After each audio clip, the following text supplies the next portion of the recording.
നമസ്കാരം. 24 വാർത്താ പ്രഭാതത്തിലേക്ക് എല്ലാ പ്രേക്ഷകർക്കും സ്വാഗതം. ഇന്ന് മെയ് 21 തീയതിയാണ്, വ്യാഴാഴ്ചയാണ്, ഇടവം 7.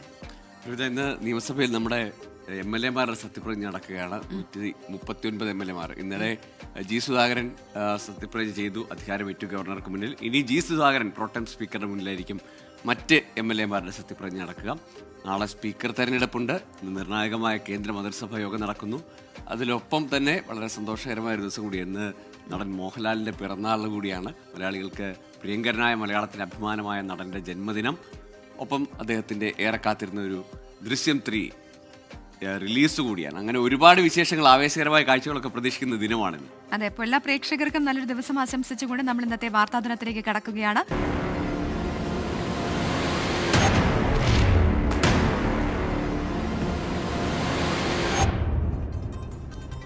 അപ്പോൾ നമ്മളിനി വിശദമായ വാർത്തകളിലേക്ക് കടക്കുകയാണ്. ഞാൻ പ്രവിതാലക്ഷ്മി. ഞാൻ Gokul Ravi. News breaks detail ആയ റിപ്പോർട്ടുകളിലേക്ക് പോവുകയാണ്. 16ാം കേരള നിയമസഭയുടെ 1ാം സമ്മേളനം ഇന്ന് തുടങ്ങും. തിരഞ്ഞെടുപ്പിൽ വിജയിച്ച MLA-മാരുടെ സത്യപ്രതിജ്ഞ ഇന്ന് നടക്കും. പ്രോട്ടം സ്പീക്കറായ ജി സുധാകരൻ മുൻപാകെയാണ് MLA-മാർ സത്യപ്രതിജ്ഞ ചെയ്യുക. രാവിലെ 9 മണിക്ക് പുതിയ MLA-മാരുടെ സത്യപ്രതിജ്ഞ തുടങ്ങും.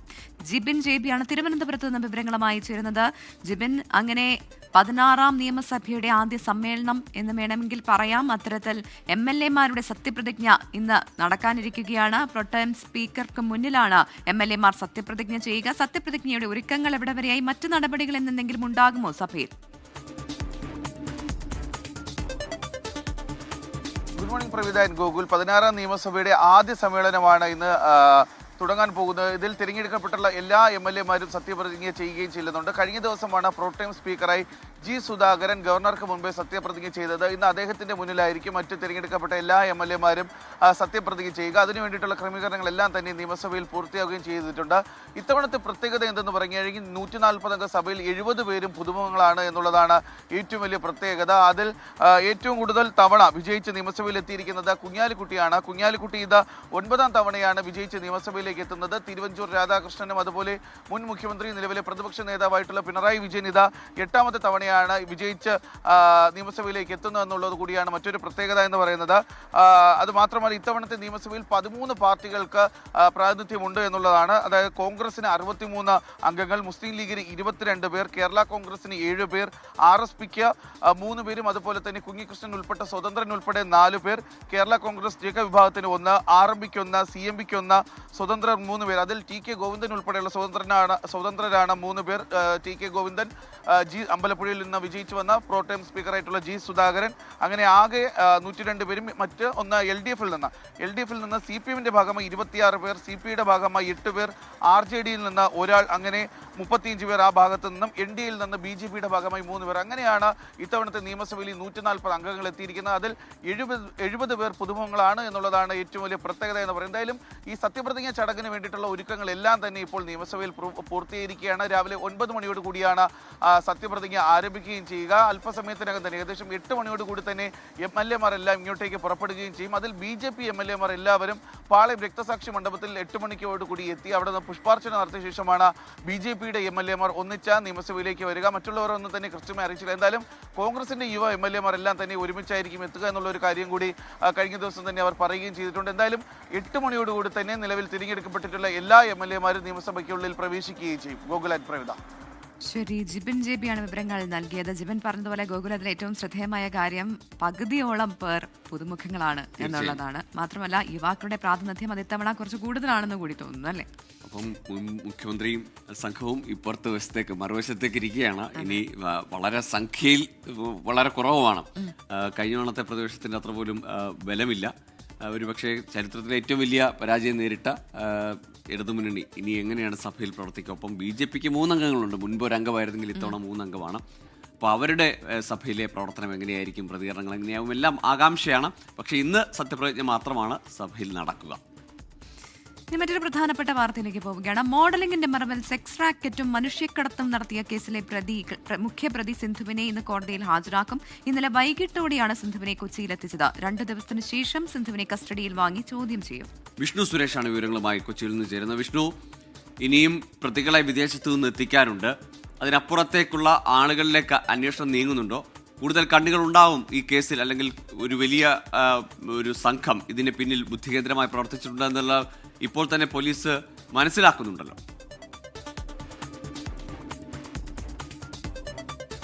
Gokul, good morning. നിലവിൽ ഈ കേസിൽ മാസ്റ്റർ ബ്രെയിനായി പോലീസ് കരുതുന്നത് സിന്ധുവിനെയാണ്. സിന്ധുവിനെ മുംബൈയിൽ നിന്ന് പിടികൂടുകയും ഇന്നലെ എറണാകുളത്തേക്ക് എത്തിക്കുകയും ചെയ്തു. സിന്ധുവിനെ ചോദ്യം ചെയ്യുന്നത് വഴി കൂടുതൽ ആളുകളിലേക്ക് എത്താമെന്ന പ്രതീക്ഷയാണ് ഇപ്പോൾ അന്വേഷണ സംഘം പങ്കുവെക്കുന്നത്. അതായത് സിന്ധുവിനെ നിയന്ത്രിക്കുന്ന ഏതെങ്കിലും സംഘമുണ്ടോ, അല്ലെങ്കിൽ അങ്ങനെ അത്തരം ആളുകളുണ്ടോ എന്നതൊക്കെ വിശദമായി പരിശോധിക്കേണ്ടതിനാൽ പ്രത്യേക കാരണമായുള്ളത് കൊച്ചിയിലെ ചില ഗുണ്ടാ നേതാക്കളുമായി പിടിയിലായ പ്രതികൾക്ക് ബന്ധമുണ്ട്. അപ്പം അങ്ങനെ ഒരു ബന്ധം ഈ കേസിനുണ്ടോ എന്നുള്ളതാണ് പോലീസ് അടുത്ത ഘട്ടത്തിൽ പരിശോധിക്കാൻ പോകുന്നത്. ഒപ്പം കൂടുതൽ ഇരകളെ കണ്ടെത്താനുള്ള ശ്രമവും പോലീസിന്റെ ഭാഗത്തുനിന്നുണ്ട്. പലരും പരാതി പറയാൻ മടി കാണിക്കുന്നുണ്ട്. പ്രത്യേകിച്ച് ഈ പ്രതികളായ ആളുകൾ ഇവരുടെ ദൃശ്യങ്ങളടക്കം, നഗ്ന ദൃശ്യങ്ങളടക്കം പകർത്തി വെച്ചിട്ടുണ്ട്. അപ്പോൾ ഏതെങ്കിലും തരത്തിൽ ഇവർക്കെതിരായി കഴിഞ്ഞാൽ ഈ ദൃശ്യങ്ങൾ പുറത്ത് പ്രചരിക്കപ്പെടാനുള്ള ഒരു സാധ്യതയുണ്ട്. അതുകൊണ്ടാണ് പലരും പരാതി നൽകാൻ വിമുഖത കാണിക്കുന്നത്. എന്നാൽ 2-3 പേർ പരാതി നൽകാൻ സന്നദ്ധ നൽകുന്നുണ്ട്, അല്ലെങ്കിൽ അറിയിച്ചിട്ടുണ്ട് എന്നാണ് നമുക്ക് ലഭ്യമാകുന്ന വിവരം. ഉറപ്പായും ഇതിന്റെ കണ്ണികൾ വലുതാണ്. അത് സിനിമ, സീരിയൽ മേഖലകളിലേക്കൊക്കെ എത്തുമോ എന്നുള്ളതാണ് ഇനി ഏറെ ശ്രദ്ധേയമായി അറിയാനുള്ളത്. ഇന്നലെ തന്നെ കൊച്ചി സിറ്റി പോലീസ് കമ്മീഷണർ വ്യക്തമാക്കിയതാണ്, ഈ ഇവന്റ് മാനേജ്മെന്റ് കമ്പനിയുടെ മറവിലാണ് ഇത്തരത്തിലൊരു മോഡലിംഗിന്റെ മറവിലെ സെക്സ് റാക്കറ്റ് പ്രവർത്തിച്ചിരുന്നത്. ആ ഇവന്റ് മാനേജ്മെന്റ് കമ്പനിയുമായി ചില സിനിമ, സീരിയൽ താരങ്ങൾ അസോസിയേറ്റ് ചെയ്തിരുന്നു. അപ്പോൾ അവർക്ക് ഏതെങ്കിലും തരത്തിലുള്ള ബന്ധമുണ്ടോ എന്നൊക്കെ പരിശോധിക്കും. അപ്പോൾ ഇതിന്റെ ഒരു കണ്ണി, അല്ലെങ്കിൽ ഇതിന്റെ ഒരു ശൃംഖല അത് വളരെ വലുതാണ്. അത് വിശദമായി പരിശോധിക്കാനാണ് തീരുമാനിച്ചിട്ടുള്ളത്. ഈ സിന്ധുവിനെയും പിടിയിലായ അലീനെയും മഞ്ജുമയും കസ്റ്റഡിയിൽ വാങ്ങി ചോദ്യം ചെയ്യും 2 ദിവസത്തിന് ശേഷം. ആ ഘട്ടത്തിലായിരിക്കും ഇതിന്റെ കൂടുതൽ വിവരങ്ങൾ പുറത്തു വരിക എന്നാണ് നമുക്ക് മനസ്സിലാവുന്നത്. അത് ഏതെല്ലാം തലത്തിലേക്ക് പോകുമെന്ന് 2 ദിവസത്തിന് ശേഷമായിരിക്കും വ്യക്തമാകുക. അന്വേഷണം വളരെ സ്ട്രോങ് ആണ്. വളരെ കൃത്യമായി തന്നെ ഇവരുടെ പല സാമ്പത്തിക ഇടപാടുകൾ, വ്യക്തിപരമായ ബന്ധങ്ങൾ, ഇതൊക്കെ കേന്ദ്രീകരിച്ചാണ് അന്വേഷണം മുന്നോട്ട് കൊണ്ടുപോകുന്നത്. വരും ദിവസങ്ങളിലും കൂടുതൽ വിവരങ്ങൾ പുറത്തു വരും. ഗൂഗിൾ. ശരി, വിഷ്ണു സുരേഷാണ് കൊച്ചിയിൽ നിന്ന് വിശദാംശങ്ങൾ നൽകിയത്. 24 പുറത്തുവിടുകയും പിന്തുടരുകയും ചെയ്യുന്ന ഒരു പ്രധാനപ്പെട്ട വാർത്തയാണ് ഈ മോഡലിംഗിന്റെ മറവിൽ യുവതികളെ വിദേശത്തെത്തിച്ചുള്ള ലൈംഗിക ചൂഷണം എന്നത്. പ്രധാനമന്ത്രി നരേന്ദ്രമോദിയുടെ അധ്യക്ഷതയിൽ കേന്ദ്ര മന്ത്രിസഭയുടെ നിർണായക യോഗം ഇന്ന് ചേരും. വൈകിട്ട് 4 മണിക്ക് സേവാ തീർത്ഥിലെ പ്രധാനമന്ത്രിയുടെ ഓഫീസിലാണ് യോഗം. എല്ലാ കേന്ദ്ര ക്യാബിനറ്റ് മന്ത്രിമാരും സ്വതന്ത്ര ചുമതലയുള്ള സഹമന്ത്രിമാരും യോഗത്തിൽ പങ്കെടുക്കണം എന്ന നിർദ്ദേശം നൽകിയിട്ടുണ്ട്. ബൽറാം നെടുങ്ങാടിയാണ് വിവരങ്ങളുമായി ചേരുന്നത് ഡൽഹിയിൽ നിന്ന്. Balram, good morning. ബൽറാം, പ്രധാനമന്ത്രി വിദേശയാത്ര കഴിഞ്ഞ് എത്തിയതിനു ശേഷമുള്ള ആദ്യ യോഗമാണ്. പ്രത്യേകിച്ച് ഈ പശ്ചിമേഷ്യൻ സംഘർഷമൊക്കെ നിലനിൽക്കുന്ന ഒരു സാഹചര്യത്തിൽ എന്തായിരിക്കും ഈ യോഗത്തിന്റെ പ്രധാന അജണ്ട?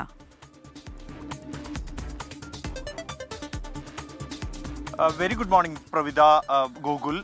ഏറ്റവും നിർണായകം എന്നുള്ളത് പ്രധാനമന്ത്രി വിദേശ പര്യടനം കഴിഞ്ഞ് മടങ്ങിയെത്തി മണിക്കൂറുകൾക്കകമാണ് ഇത്തരത്തിൽ ഒരു യോഗം വിളിച്ചിരിക്കുന്നത് എന്ന് തന്നെയാണ്. പ്രധാനമന്ത്രി വിദേശ പര്യടനത്തിനിടെ തന്നെയാണ് എല്ലാ കേന്ദ്ര ക്യാബിനറ്റ് മന്ത്രിമാരോടും സഹമന്ത്രിമാരോടും ഉൾപ്പെടെ ഈ ഡൽഹിയിൽ തന്നെ തുടരണം എന്ന നിർദ്ദേശം നൽകുന്നതും തുടർന്ന് ഈ മന്ത്രിസഭാ യോഗത്തിന്റെ പങ്കെടുക്കണമെന്നുള്ള നിർദ്ദേശം നൽകുന്നതും. ഇന്ന് വൈകിട്ട് 4 മണിക്ക് പ്രധാനമന്ത്രിയുടെ ഓഫീസ് നിൽക്കുന്ന പുതിയ കെട്ടിടം സേവാ തീർത്ഥിലെ ഓഫീസിൽ വെച്ചാണ് ഈ യോഗം ചേരുന്നത്. ഈ യോഗത്തിൽ പ്രധാനമായും രാഷ്ട്രീയ സാമ്പത്തിക വിഷയങ്ങളായിരിക്കും യോഗത്തിന്റെ അജണ്ട എന്നാണ് കേന്ദ്ര സർക്കാർ വൃത്തങ്ങളിൽ നിന്നും ലഭ്യമാകുന്ന വിവരം. അതിൽ ഏറ്റവും പ്രധാനം പശ്ചിമേഷ്യയിലെ സംഘർഷം തുടരുന്ന ഒരു പശ്ചാത്തലത്തിൽ അത് രാജ്യത്ത് വലിയ തോതിൽ തന്നെ ഇന്ധനക്ഷാമം അടക്കമുള്ള പ്രതിസന്ധികൾ സൃഷ്ടിച്ചിരുന്നു. തുടർന്ന് ഇതിനെക്കുറിച്ച് നിരീക്ഷിക്കുന്നതിനായി, സൂക്ഷ്മമായി സാഹചര്യങ്ങൾ നിരീക്ഷിക്കുന്നതിനായി കേന്ദ്ര പ്രതിരോധ മന്ത്രി രാജ്നാഥ് സിംഗ്, ഒപ്പം തന്നെ ആഭ്യന്തരമന്ത്രി അമിത്ഷാ, ധനകാര്യമന്ത്രി നിർമ്മല സീതാരാമൻ അടക്കമുള്ളവർ ഉള്ള ഒരു ഉന്നതാധികാര സമിതിയെ രൂപീകരിച്ചിരുന്നു. ഈ സമിതി സാഹചര്യങ്ങൾ സൂക്ഷ്മമായി തന്നെ നിരീക്ഷിച്ചു വരികയാണ്. ഈ സമിതിയുടെ റിപ്പോർട്ട് അടക്കമുള്ള കാര്യങ്ങൾ ഇന്നത്തെ മന്ത്രിസഭാ യോഗത്തിൽ ചർച്ചയായേക്കും എന്നുള്ള സൂചനയാണ് ലഭിക്കുന്നത്. ഇതോടൊപ്പം തന്നെ ഈ ഒരു സാഹചര്യങ്ങൾ പരിഗണിച്ചുകൊണ്ടുള്ള പുതിയ തീരുമാനങ്ങൾ ഇന്നത്തെ യോഗത്തിൽ ഉണ്ടാകുമെന്നാണ് പ്രതീക്ഷിക്കുന്നത്. അതുകൊണ്ട് തന്നെ ഈ മുഴുവൻ ക്യാബിനറ്റ് യോഗത്തിൽ അല്ലെങ്കിൽ മന്ത്രിസഭാ യോഗത്തിൽ നിർണായകമായ തീരുമാനങ്ങൾ ഉണ്ടാകും എന്ന് തന്നെയാണ് പ്രതീക്ഷിക്കുന്നത്. അത് നേരത്തെ തന്നെ പ്രധാനമന്ത്രി നരേന്ദ്രമോദി പ്രസംഗത്തിനിടെ കോവിഡ് കാലത്തിന് സമാനമായ നിയന്ത്രണങ്ങളിലേക്ക് ജനങ്ങൾ സ്വയം പോകണമെന്ന ആഹ്വാനം നൽകിയിരുന്നു. ഇതുമായി ബന്ധപ്പെട്ടുള്ള തീരുമാനങ്ങൾ, നിർദ്ദേശങ്ങൾ ഉണ്ടാകുമോ എന്നുള്ളത് ഏറെ ആകാംക്ഷയോടെയാണ് ഉറ്റുനോക്കുന്നത്. അതോടൊപ്പം തന്നെ മറ്റ് സാഹചര്യങ്ങൾ പ്രതിരോധിക്കുന്നതിനായി സ്വീകരിക്കേണ്ട നടപടികൾ അടക്കമുള്ള കാര്യങ്ങൾ സംബന്ധിച്ചുള്ള പ്രഖ്യാപനം ഇന്നത്തെ യോഗത്തിന് ശേഷം പ്രതീക്ഷിക്കുന്നുണ്ട്. ഗൂഗിൾ, പ്രവിത. അങ്ങനെ നിർണായകമായിട്ടുള്ള യോഗമാണ്. പ്രത്യേകിച്ച് എല്ലാ മന്ത്രിമാരും സഹമന്ത്രിമാരും പങ്കെടുക്കണം എന്നുള്ള നിർദ്ദേശമാണ് നൽകിയിരിക്കുന്നത്. അപ്പോൾ എന്താണ് യോഗത്തിന്റെ പ്രധാന അജണ്ട എന്ന് ചോദിച്ചാൽ പശ്ചിമേഷ്യൻ സംഘർഷമൊക്കെയുള്ള സാഹചര്യം, വലിയ പ്രഖ്യാപനങ്ങൾ എന്തെങ്കിലും ഉണ്ടാകുമോ, അല്ലെങ്കിൽ വലിയ നിയന്ത്രണങ്ങളിലേക്ക് എന്തെങ്കിലും പോകുമോ, അങ്ങനെയൊക്കെയുള്ള കാര്യങ്ങൾ ആളുകൾക്ക് ആകാംക്ഷയാണ്, ആശങ്കയുമാണ്. അതെ, മറ്റൊരു വാർത്ത. ഇടുക്കി പെരുവന്താനം 40-ാം മൈലിൽ KSRTC ബസ്സിലേക്ക് പാറ അടർന്നു വീണു. യാത്രക്കാരന് പരുക്കേറ്റിട്ടുണ്ട്. പള്ളിക്കത്തോട് സ്വദേശി രാജുവിനാണ് പരുക്കേറ്റത്.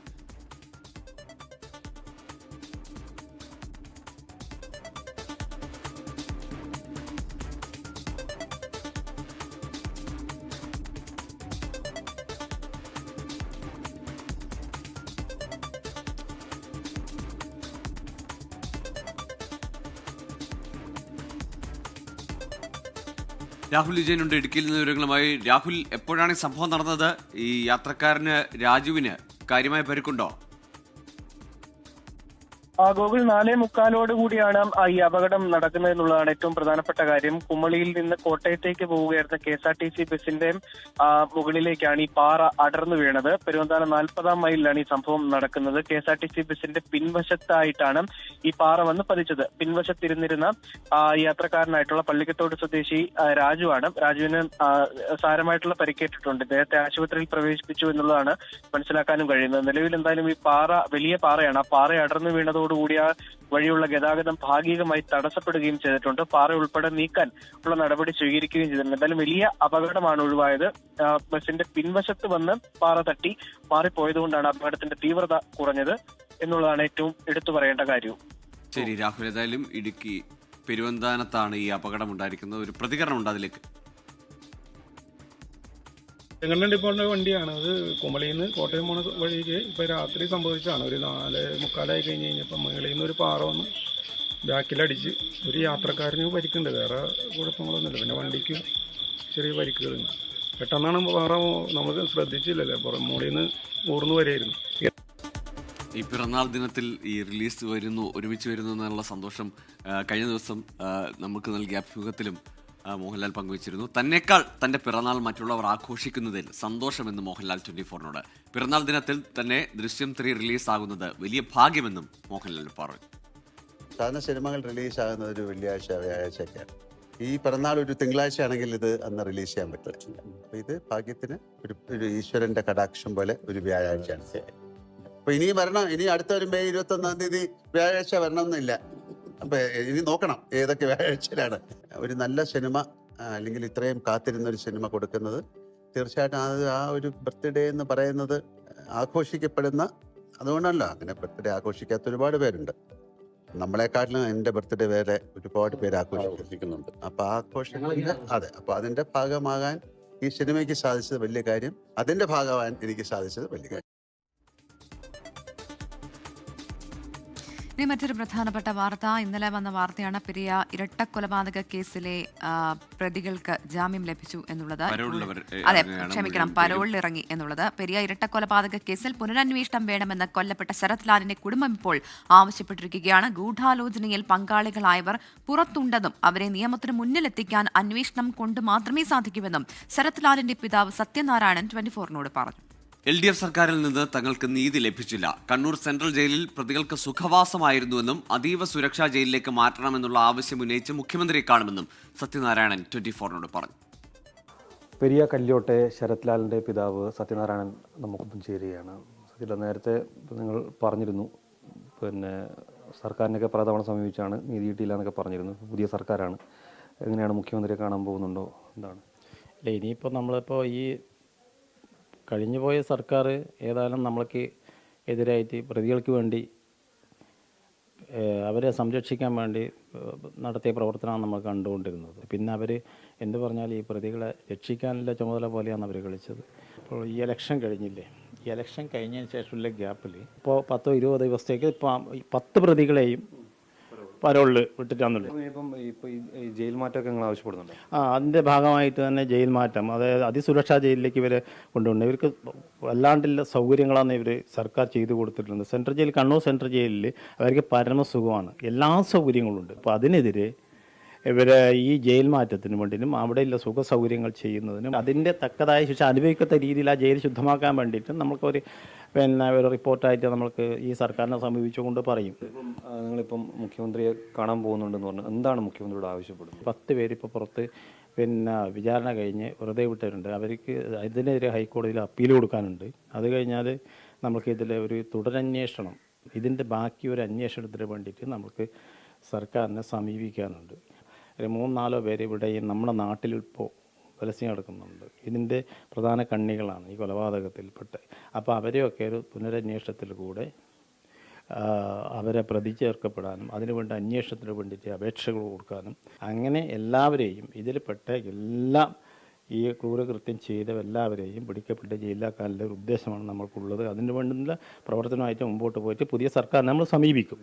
എന്തായാലും അങ്ങനെ തന്നെയാണ്. ഈ കേസിലൊരു പുനരന്വേഷണം വേണമെന്ന് തന്നെയാണ് ഈ കൊല്ലപ്പെട്ട രണ്ടുപേരുടെയും കുടുംബം ആവശ്യപ്പെടുന്നത്. അത്തരത്തിൽ സർക്കാരിനെ സമീപിച്ച് അനുകൂല നടപടി ഉണ്ടാകുമെന്ന് തന്നെ ഒരു പ്രതീക്ഷയാണ് അവർ പങ്കുവെക്കുന്നത്.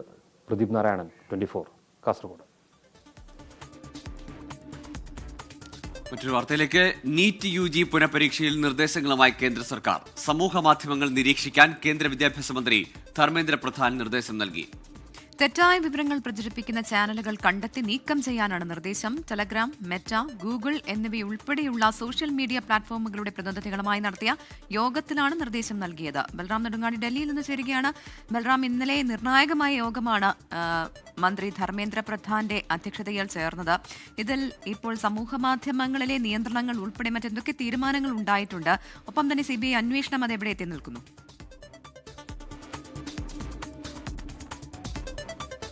പ്രവിത, ഗോകുൽ, കഴിഞ്ഞ ദിവസം ധർമ്മേന്ദ്ര പ്രധാൻ കേന്ദ്ര വിദ്യാഭ്യാസ മന്ത്രി വിളിച്ചു ചേർത്ത യോഗത്തിൽ നിർണായകമായ തീരുമാനങ്ങൾ തന്നെയാണ് ഉണ്ടായിരിക്കുന്നത്. അതിൽ ഏറ്റവും പ്രധാനം എന്നുള്ളത് നീറ്റ് പുനഃപരീക്ഷ നടക്കാനിരിക്കെയാണ് സമൂഹ മാധ്യമ പ്ലാറ്റ്ഫോമുകൾക്ക് പുതിയ നിർദ്ദേശം കേന്ദ്ര വിദ്യാഭ്യാസ മന്ത്രി നൽകിയിരിക്കുന്നത്. കഴിഞ്ഞ ദിവസത്തെ യോഗത്തിൽ ടെലഗ്രാം, മെറ്റ, ഗൂഗിൾ അടക്കമുള്ള സമൂഹ മാധ്യമ പ്ലാറ്റ്ഫോമുകളുടെ ഇന്ത്യൻ പ്രതിനിധികൾ പങ്കെടുത്തിരുന്നു. ഈ യോഗത്തിൽ സമൂഹ മാധ്യമ നിരീക്ഷണം ശക്തമാക്കാനുള്ള നിർദ്ദേശമാണ് നൽകിയിരിക്കുന്നത്. അതിൽ നടക്കാനിരിക്കുന്ന നീറ്റ് പുനഃപരീക്ഷയെക്കുറിച്ചോ നിലവിൽ നീറ്റ് ചോദ്യപേപ്പർ ചോർച്ചയിലെ അന്വേഷണം സംബന്ധിച്ചോ തെറ്റായ വിവരങ്ങൾ പ്രചരിപ്പിക്കുന്ന ചാനലുകൾ കണ്ടെത്തണമെന്നും അത് നീക്കം ചെയ്യണമെന്നുമുള്ള നിർദ്ദേശമാണ് നൽകിയിരിക്കുന്നത്. ഒപ്പം തന്നെ കേന്ദ്ര വിദ്യാഭ്യാസ മന്ത്രാലയം, NTA, CBI എന്നിവയുമായി ഏകോപിപ്പിച്ച് പ്രവർത്തിക്കാനാണ് ഈ സമൂഹ മാധ്യമങ്ങൾക്ക് കേന്ദ്രമന്ത്രി നൽകിയിരിക്കുന്ന നിർദ്ദേശം എന്നുള്ളത്. ഇതോടൊപ്പം തന്നെ നടക്കാനിരിക്കുന്ന നീറ്റ് പരീക്ഷ അത് സുരക്ഷിതമായി ആകുന്നുണ്ട് എന്ന് ഉറപ്പാക്കുന്നതിനായി കേന്ദ്ര ഏജൻസികളുടെ, കേന്ദ്ര സുരക്ഷാ ഏജൻസികളുടെയും ഒപ്പം തന്നെ മറ്റ് രഹസ്യാന്വേഷണ ഏജൻസികളുടെ അടക്കമുള്ള പിന്തുണ തേടിയിരിക്കുകയാണ് വിദ്യാഭ്യാസ മന്ത്രാലയം. അത്തരത്തിലുള്ള ചോർച്ചകൾ ഏതെങ്കിലും തരത്തിൽ ഏതെങ്കിലും ഘട്ടത്തിൽ ഉണ്ടാകുന്നുണ്ടോ എന്ന് കണ്ടെത്തുന്നതിനാണ് ഈ രഹസ്യാന്വേഷണ ഏജൻസികളുടെ സഹായം തേടിയിരിക്കുന്നത്. അത്തരത്തിലുള്ള ചോർച്ചയടക്കമുള്ള ക്രമക്കേടുകൾ തടയാൻ ലക്ഷ്യം വെച്ചുകൊണ്ടാണ് ഇത്തരത്തിലൊരു നീക്കം നടത്തിയിരിക്കുന്നത്. അതേസമയം ഈ നീറ്റ് ചോദ്യപേപ്പർ ചോർച്ചയുമായി ബന്ധപ്പെട്ടുള്ള CBIയുടെ അന്വേഷണം ഊർജിതമായി തന്നെ പുരോഗമിക്കുകയാണ്. ഈ NTA ഉദ്യോഗസ്ഥ തലത്തിൽ നിന്നും ചോദ്യപേപ്പർ ചോർന്നതുമായി അതിൽ എത്രത്തോളം ബന്ധമുണ്ട് എന്നത് സംബന്ധിച്ചുള്ള ആഴത്തിലുള്ള പരിശോധനകളാണ് നടക്കുന്നത്. ഒപ്പം തന്നെ മുൻ വർഷങ്ങളിൽ ഇത്തരത്തിൽ ചോർച്ചയുണ്ടായിട്ടുണ്ടോ, ഇതൊരു പതിവ് രീതിയാണോ എന്ന കാര്യങ്ങളും CBI പരിശോധിച്ചു വരികയാണ്. തമിഴ്നാട്ടിൽ TVK സർക്കാരിന്റെ മന്ത്രിസഭാ വികസനം ഇന്ന് നടക്കും. 10-ലധികം TVK MLA-മാരും 2 കോൺഗ്രസ് MLA-മാരും മന്ത്രിമാരായി സത്യപ്രതിജ്ഞ ചെയ്യും.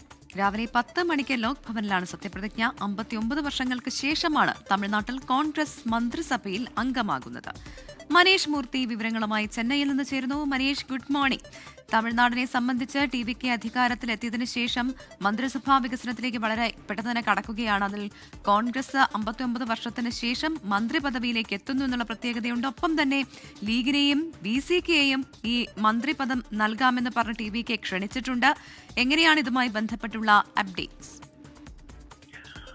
Google, Pravitha, good morning. എന്തായാലും വലിയ മാറ്റങ്ങൾ TVK വന്നതിന് ശേഷം തമിഴ്നാട്ടിൽ ഉണ്ടാകുന്നു എന്നുള്ളതാണ്. രാഷ്ട്രീയപരമായ മാറ്റങ്ങൾ ഉണ്ടാകുന്നു. അതിലൊന്നാണ് ഇപ്പോൾ കോൺഗ്രസ് മന്ത്രിസഭയിലേക്ക് എത്തുന്നു എന്നുള്ള ഏറ്റവും പ്രധാനപ്പെട്ട ഒരു കാര്യം. 59 വർഷങ്ങൾക്ക് ശേഷമാണ് കോൺഗ്രസ് മാത്രമല്ല, ഇപ്പോൾ VCK വരികയാണെങ്കിൽ അല്ലെങ്കിൽ മുസ്ലിം ലീഗ് വരികയാണെങ്കിൽ ഒക്കെ മറ്റൊരു പാർട്ടി മന്ത്രിസ്ഥാനത്തേക്ക് എത്തുന്നത് ഏകദേശം അത്രയും 5 പതിറ്റാണ്ടിന് ശേഷമാണ്. കാരണം ദ്രാവിഡ പാർട്ടികൾ മാത്രമായിരുന്നു മന്ത്രിപദങ്ങളിൽ എത്തിയിരുന്നത്. അതൊരു വലിയ മാറ്റം തന്നെയാണ്. എന്തായാലും കോൺഗ്രസിന്റെ നിയമസഭാ കക്ഷി നേതാവായിട്ടുള്ള K. രാജേഷ് കുമാർ, മുതിർന്ന നേതാവായിട്ടുള്ള 2 പേർ, അങ്ങനെയുള്ള 2 പേരാണ് ഇപ്പോൾ എന്തായാലും മന്ത്രിസ്ഥാനത്തേക്ക് എത്തുന്നത്. ഇന്നലെ തന്നെ ഹൈക്കമാൻഡിൽ നിന്നും അതിന്റെ ഉത്തരവ് വൈകിട്ടോടു കൂടിയാണ് അതിന്റെ ഒരു നിർദ്ദേശം വിടുന്നത്. പോയ ലിസ്റ്റ് AICC അധ്യക്ഷൻ മല്ലികാർജ്ജുൻ ഖാർഗെ ഒപ്പിട്ട് ആ ലിസ്റ്റ് തിരികെ എത്തുന്നത് ഇന്നലെ രാത്രിയോടുകൂടിയാണ്. എന്തായാലും ഇന്നിപ്പോൾ രാവിലെ 10 മണിക്ക് ലോക് ഭവനിലാണ് സത്യപ്രതിജ്ഞ ചടങ്ങ് നടക്കുക. അതിനൊപ്പം തന്നെ 10-ലധികം TVK MLA-മാരും ഇന്നിപ്പോൾ മന്ത്രിമാരായി സത്യപ്രതിജ്ഞ ചെയ്യുമെന്നുള്ളതാണ് നമുക്ക് മനസ്സിലാക്കാൻ കഴിയുന്നത്. അവരുടെ അവരുടെ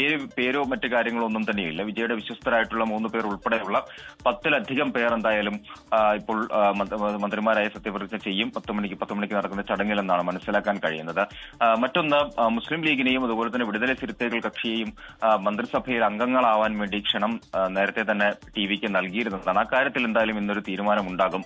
അവർ ഇന്ന് തീരുമാനം പ്രഖ്യാപിക്കും. എന്തായാലും അതിപ്പോൾ ഇന്ന് നടക്കുന്ന സത്യപ്രതിജ്ഞ ചടങ്ങിൽ ഒരുപക്ഷെ അവരുണ്ടാവില്ല. ഒരുപക്ഷെ അടുത്ത എക്സ്പാൻഷനിൽ, അടുത്ത മന്ത്രിസഭാ വികസനത്തിൽ ഈ 2 കക്ഷികളെ കൂടി ഉൾപ്പെടുത്തിക്കൊണ്ടായിരിക്കും വികസനം ഉണ്ടാവുക എന്നുള്ളതാണ് മനസ്സിലാക്കുന്നത്. മാത്രമല്ല അണ്ണാ ഡി എം കെയിൽ നിന്നും എത്തിയ ആളുകളാണ് പിന്തുണ നൽകി. 25 MLA മാർ പിന്തുണ നൽകിയിട്ടുണ്ട്. അവർക്ക് മന്ത്രിസ്ഥാനം നൽകിയാൽ പിന്തുണ പിൻവലിക്കും എന്നുള്ളൊരു കാര്യം ഇടതു പാർട്ടികളും വ്യക്തമാക്കിയിട്ടുണ്ട്. മറ്റൊരു വാർത്ത, ഡൽഹിയിൽ all India motor transport Congress പ്രഖ്യാപിച്ച 3 ദിവസത്തെ പണിമുടക്ക് ഇന്ന് ആരംഭിക്കും. 68 ട്രാൻസ്പോർട്ട് യൂണിയനുകൾ പണിമുടക്കിന് പിന്തുണ പ്രഖ്യാപിച്ചിട്ടുണ്ട്. പരിസ്ഥിതി നഷ്ടപരിഹാര ചാർജ് കുത്തനെ വർദ്ധിപ്പിച്ചത്, BS4 വാണിജ്യ വാഹനങ്ങൾക്ക് നിർദ്ദേശിച്ച നിയന്ത്രണങ്ങൾ അടക്കമുള്ള വിഷയങ്ങൾ ചൂണ്ടിക്കാണിച്ചാണ് പണിമുടക്ക്. ബൽറാം നെടുങ്ങാടിയുടെ വിവരങ്ങളുമായി ഡൽഹിയിൽ നിന്ന്. ബൽറാം, ഈ പണിമുടക്ക് ഇത്രയേറെ സംഘടനകൾ ഒരുമിച്ച് ചേർന്നുകൊണ്ടുള്ള ഒരു പണിമുടക്കിലേക്ക് പോകുമ്പോൾ ഡൽഹിയിലെ ജനജീവിതത്തെ അത് ബാധിക്കുന്നത് എങ്ങനെയാവും?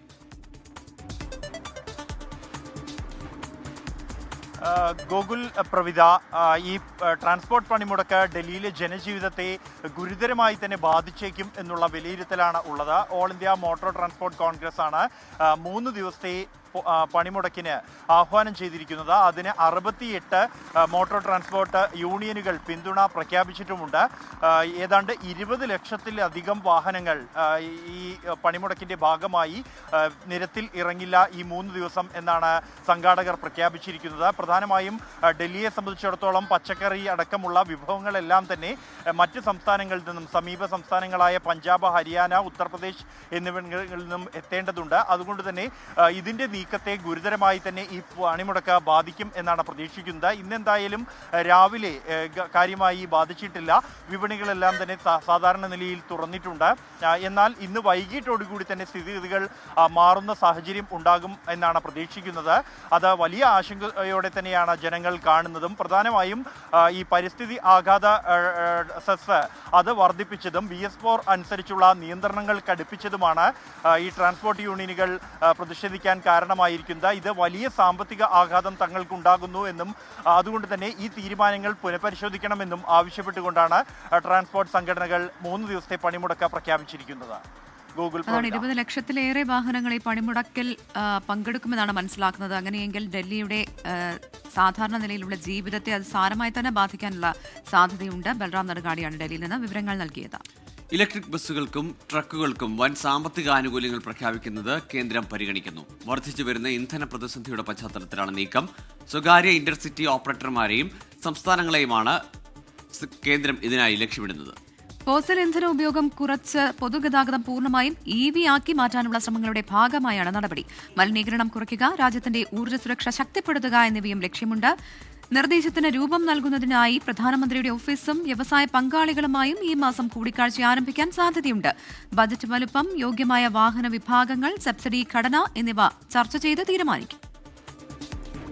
നമ്മുടെ കാലവർഷം ഇങ്ങ് എത്താറായി. മെയ് 26 കാലവർഷം എത്തും എന്നാണ് കാലാവസ്ഥാ നിരീക്ഷണ കേന്ദ്രം പ്രവചിച്ചിരിക്കുന്നത്. അതിന് മുൻപ് തന്നെ വേനൽ മഴ ശക്തമായി തുടരുന്നുമുണ്ട്. അപ്പോഴാണ് ആശങ്കയുടെ ഒരു വാർത്ത പങ്കുവയ്ക്കാനുള്ളത്. ആശങ്കയുടെ മലയടിവാരത്തിലാണ് കാസർഗോഡ് കൈതക്കാട് നെല്ലിക്കാലിലെ വിനീതയും കുടുംബവും ജീവിക്കുന്നത്. വീടിനോട് ചേർന്ന കുളങ്ങാട്ട് മല കഴിഞ്ഞ മഴക്കാലത്ത് ഇടിഞ്ഞപ്പോൾ ഇവരുടെ വീടിന്റെ അടുക്കളയ്ക്ക് സമീപമാണ് കല്ലും മണ്ണും ഒക്കെ പതിച്ചത്. മറ്റൊരു മഴക്കാലം അടുക്കുമ്പോൾ വീണ്ടും അപകട ഭീഷണി ഉയർത്തുന്നുണ്ട് കുളങ്ങാട്ട് മല.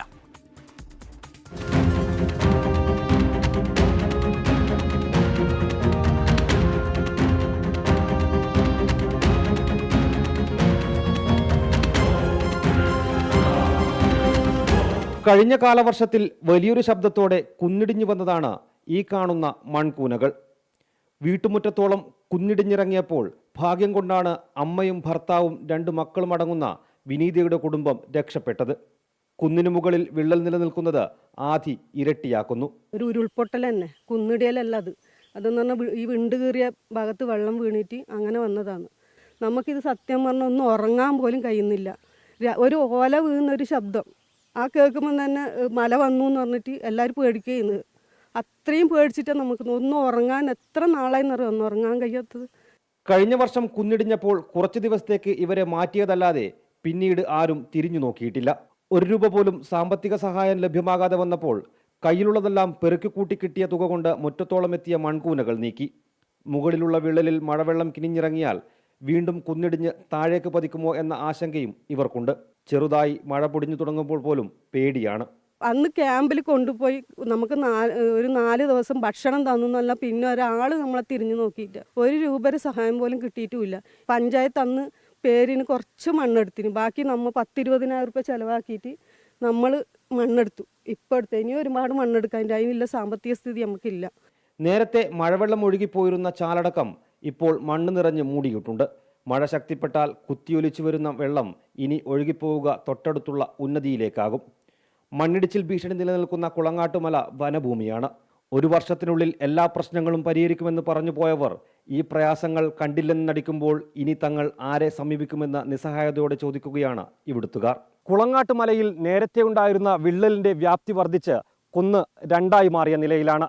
തൊട്ടുതാഴെ കൈതക്കാട് നെല്ലിക്കാൽ ഭാഗത്ത് ഉന്നതിയിലുൾപ്പെടെ നിരവധി കുടുംബങ്ങൾ ആശങ്കയോടെയാണ് കഴിയുന്നത്. മഴ ശക്തി പ്രാപിക്കുന്നതിന് മുമ്പ് ഇതിനൊരു പരിഹാരം കണ്ടില്ലെങ്കിൽ വലിയ ദുരന്തത്തിനായിരിക്കും നാം സാക്ഷ്യം വഹിക്കേണ്ടി വരിക. കുളങ്ങാട്ടുമലയിൽ നിന്നും പ്രദീപ് നാരായണൻ, 24. പ്രമുഖ വ്യവസായിയും സാമൂഹ്യ പ്രവർത്തകനുമായ ഡേവിസ് എടക്കളത്തൂരിന് മാർപ്പാപ്പയുടെ ഷെവലിയാർ പദവി. Thrissur Wadakkanchery Saint Francis Xavier's forane പള്ളിയിൽ നടന്ന അതിരൂപതാ ദിനാഘോഷത്തിൽ major archbishop Mar Raphael Thattil പദവി നൽകി. പദവിയിൽ അതിയായ സന്തോഷമെന്നും ഒപ്പം നിന്നവർക്ക് നന്ദിയെന്നും ഡേവിസ് എടക്കളത്തൂർ പറഞ്ഞു.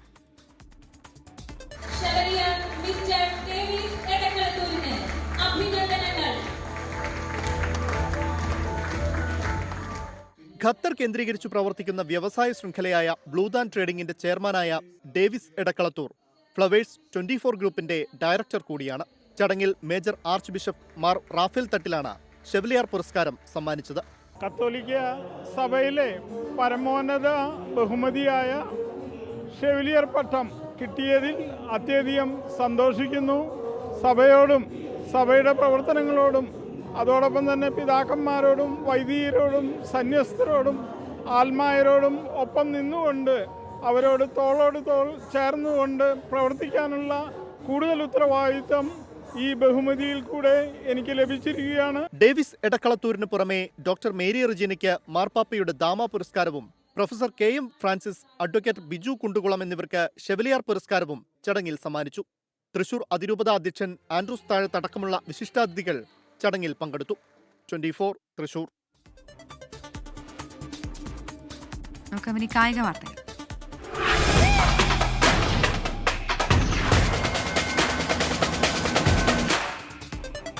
IPL പ്ലേ ഓഫ് പ്രതീക്ഷ നിലനിർത്താൻ ചെന്നൈ സൂപ്പർ കിങ്സിന് ഇന്ന് ജീവൻ മരണ പോരാട്ടം. രാത്രി 7:30 അഹമ്മദാബാദിൽ നടക്കുന്ന മത്സരത്തിൽ ഗുജറാത്ത് ടൈറ്റൻസ് ആണ് എതിരാളികൾ. ടോപ്പ് 2 ഫിനിഷ് ഉറപ്പാക്കാനാണ് ഗുജറാത്തിന്റെ പടയൊരുക്കം. ഗുജറാത്തിനെതിരെ വൻ മാർജിനൽ ജയിക്കണം. അതുമാത്രം പോരാ, പഞ്ചാബും രാജസ്ഥാനുമെല്ലാം തോൽക്കുകയും വേണം. പ്ലേ ഓഫിലെത്താൻ ചെന്നൈ സൂപ്പർ കിങ്സിന്റെ ചെറിയ ചെറിയ സ്വപ്നങ്ങൾ. 13 മത്സരങ്ങളിൽ 6 ജയവും 7 തോൽവിയും ഉൾപ്പെടെ മുൻ ചാമ്പ്യന്മാരുടെ അക്കൗണ്ടിലുള്ളത് 12 പോയിന്റ്. തോറ്റാൽ പെട്ടിമടക്കേണ്ടി വരുമെന്നതിനാൽ ഋതുരാജ് ഗെയ്ക്വാദിനും സംഘത്തിനും അഹമ്മദാബാദിൽ നിന്ന് ജീവൻ മരണ പോരാട്ടം. ക്യാപ്റ്റൻ ഋതുരാജ് ഉൾപ്പെടെയുള്ളവരുടെ സ്ഥിരതയില്ലായ്മയാണ് ടീമിന്റെ പ്രധാന പോരായ്മ. സഞ്ജു സാംസന്റെ ചില ഒറ്റയാൾ പോരാട്ടങ്ങളാണ് പല കളികളിലും രക്ഷയായത്. 13 മത്സരങ്ങളിൽ 477 റൺസ് അടിച്ച സഞ്ജുവിൽ തന്നെയാണ് ഇന്നും മഞ്ഞപ്പടയുടെ ബാറ്റിംഗ് പ്രതീക്ഷകൾ. 2020 ലോകകപ്പ് ഫൈനലിലെ ഉജ്ജ്വല ഇന്നിംഗ്സിന്റെ ഓർമ്മകളിലാകും സഞ്ജു അഹമ്മദാബാദിൽ വീണ്ടും പാഡ് അണിയുക. പരിക്കുമൂലം MS ധോണി ഇന്നും ചെന്നൈ നിരയിലുണ്ടാകില്ല. ചെന്നൈ തോൽക്കുകയാണെങ്കിൽ തലദർശനത്തിനായി അടുത്ത സീസൺ വരെ കാത്തിരിക്കേണ്ടി വരും ആരാധകർക്ക്. ഇതിനോടകം പ്ലേ ഓഫ് ഉറപ്പിച്ച ഗുജറാത്ത് ടൈറ്റൻസിന്റെ കണ്ണ് ഇനി ടോപ്പ് 2 ഫിനിഷിലേക്കാണ്. 16 പോയിന്റുമായി 2ാം സ്ഥാനത്തുള്ള ഗുജറാത്തിന് ചെപ്പോക്കിലെ ചെന്നൈക്കെതിരായ 8 വിക്കറ്റിന്റെ തകർപ്പൻ ജയത്തിന്റെ ഓർമ്മകളും കരുത്തേകും. 500 റൺസിലധികം അടിച്ച സായ് സുദർശൻ, ശുഭമാൻ ഗിൽ ബാറ്റിംഗ് ജോഡിയും മറ്റാർക്കുമില്ലാത്ത തീപ്പൊരി ബൗളിംഗ് യൂണിറ്റുമാണ് ഗുജറാത്തിന്റെ കുതിപ്പിന് പിന്നിൽ. Sports desk 24. Saudi pro league കിരീടം ഉറപ്പാക്കാൻ ക്രിസ്ത്യാനോ റൊണാൾഡോയുടെ അൽ നസറിൽ ഇറങ്ങും. രാത്രി 11:30 നടക്കുന്ന മത്സരത്തിൽ ദമക് FC ആണ് എതിരാളികൾ. 33 മത്സരങ്ങളിൽ നിന്ന് അൽ നസറിന് 83ഉം രണ്ടാമതുള്ള അൽ ഹിലാലിന് 81 പോയിന്റാണുള്ളത്. 2023 സൗദിയിലേക്ക് ചേക്കേറിയ റൊണാൾഡോ പ്രോ ലീഗിലെ ആദ്യ കിരീടം നേടാമെന്ന പ്രതീക്ഷയിലാണ്. ഈ പ്രധാനപ്പെട്ട ഒരു രാജ്യാന്തര വാർത്തയിലേക്കാണ്. ഇറാനെതിരെ വീണ്ടും ആക്രമണ ഭീഷണിയുമായി അമേരിക്കൻ പ്രസിഡന്റ് ഡൊണാൾഡ് ട്രംപ്. ഒന്നുകിൽ ഇറാനുമായി കരാർ, അല്ലെങ്കിൽ മോശം കാര്യങ്ങൾ സംഭവിച്ചേക്കാം എന്നതാണ് മുന്നറിയിപ്പ്. അതിനിടെ ഇസ്രായേൽ പ്രധാനമന്ത്രി ബെഞ്ചമിൻ നെതന്യാഹുവും ട്രംപും തമ്മിൽ അഭിപ്രായ ഭിന്നതയെന്ന റിപ്പോർട്ടും പുറത്തുവരുന്നുണ്ട്. മധു കൊട്ടാരക്കരയാണ് അമേരിക്കയിൽ നിന്ന് ചേരുന്നത്. മധു, ഗുഡ് മോർണിംഗ്.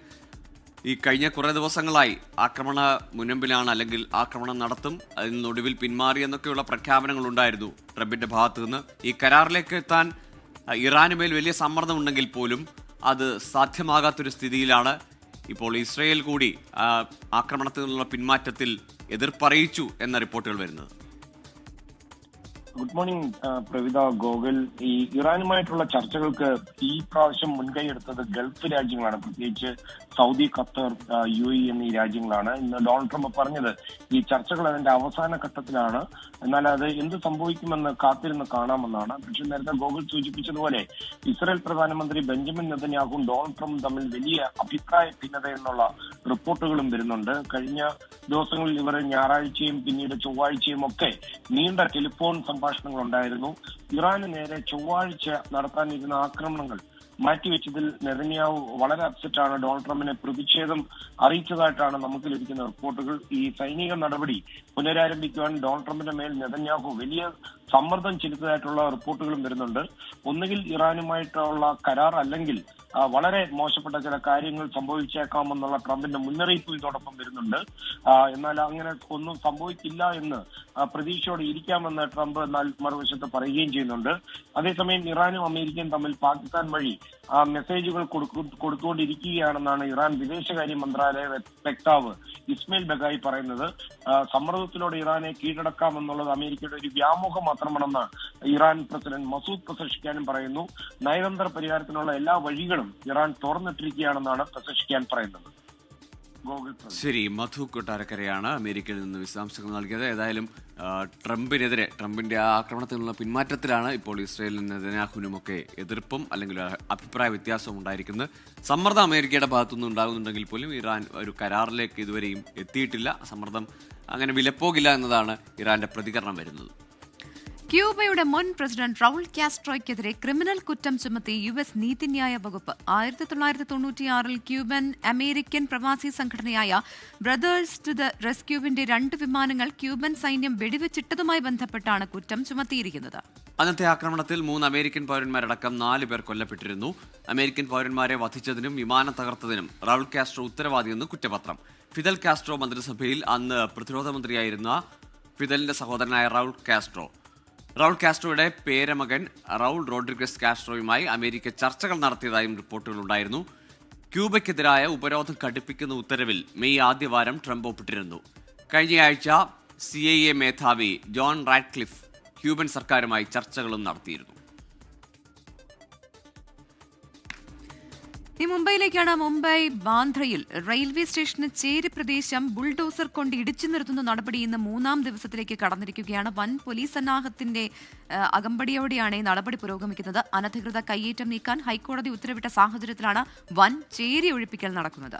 ശ്രീനാഥ് ചന്ദ്രനുണ്ട് വിശദാംശങ്ങൾ. ശ്രീനാഥ്, ഇന്നിപ്പോൾ ഇത് 3ാം ദിവസമാണെന്ന് മനസ്സിലാക്കുന്നു ഈ ഒഴിപ്പിക്കൽ നടപടികൾ.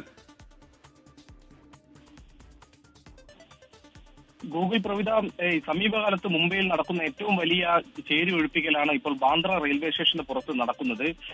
ഏതാണ്ട് 5300 സ്ക്വയർ മീറ്റർ പ്രദേശമാണ് ഒഴിപ്പിക്കുന്നത്. ഗരീബ് നഗർ എന്നാണ് ഈ പ്രദേശത്തിന്റെ പേര്. ഇപ്പോൾ 2 ദിവസത്തെ ഒഴിപ്പിക്കൽ കഴിയുന്നു, 3ാം ദിവസത്തിലേക്ക് കടക്കുന്നു. നിരവധി ബുൾഡോസറുകൾ എത്തിച്ച് 1000-ലേറെ പോലീസുകാരെ അണിനിരത്തിയാണ് ഈ നടപടി പുരോഗമിക്കുന്നത്. പ്രതിഷേധം ഇന്നലെയും ഉണ്ടായി. ഇന്നലെയും പോലീസിന് നേരെ കല്ലേറും മറ്റുമൊക്കെ ഉണ്ടായി. പക്ഷേ അതൊക്കെ പോലീസിനെ ലാത്തി വീശിയും മറ്റും ആളുകളെ ഓടിച്ച് ആ പ്രതിഷേധങ്ങളെ തൽക്കാലത്തേക്ക് അവസാനിപ്പിക്കാൻ കഴിഞ്ഞു. ഇന്നലെ വൈകിട്ടോടെ ഇന്നലത്തെ പൊളിക്കൽ നടപടി അവസാനിപ്പിച്ചതാണ്. ഇന്നിപ്പോൾ രാവിലെ 10 മണിയോടെ ഈ നടപടി വീണ്ടും പുനരാരംഭിക്കും. അവിടെയും പ്രതിഷേധ സാധ്യതയുണ്ട് എന്നതാണ് വിവരം. അതുകൊണ്ട് കൂടുതൽ പോലീസിന് ഒരുപക്ഷെ ഇന്നലെ വൈകിട്ടുണ്ടായ സംഘർഷ സാഹചര്യം പരിഗണിച്ച് കൂടുതൽ പോലീസിനെ എത്തിക്കാൻ സാധ്യതയുണ്ട്.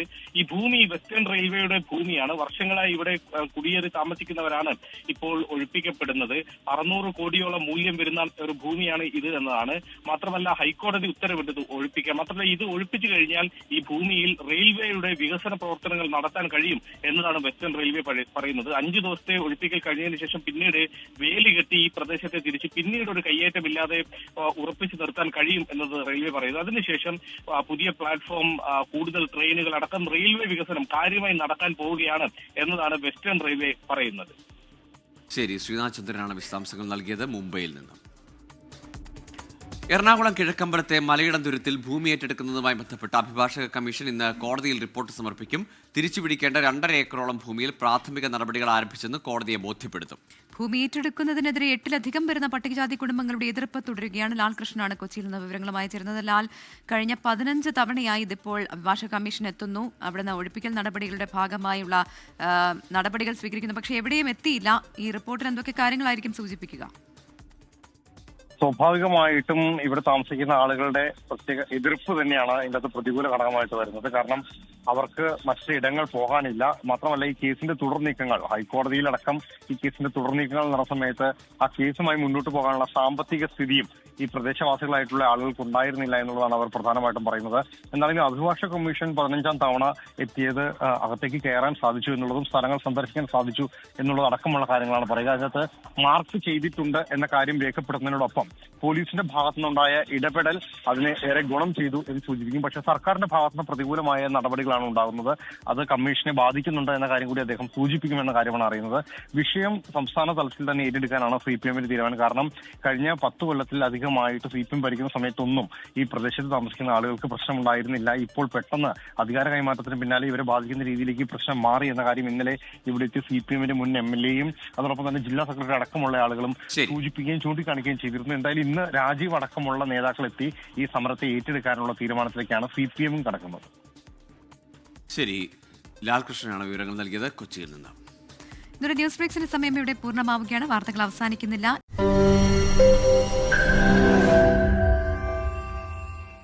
ലോകത്തെവിടെയായാലും ഏത് സമയത്തും 24 വാർത്തകളും ഓഗ്മെന്റഡ് റിയാലിറ്റി പാക്കേജുകളും എക്സ്പ്ലെയിനറുകളും വിശദമായി കാണാൻ ഞങ്ങളുടെ YouTube ചാനൽ നിങ്ങൾക്ക് സബ്സ്ക്രൈബ് ചെയ്യാം.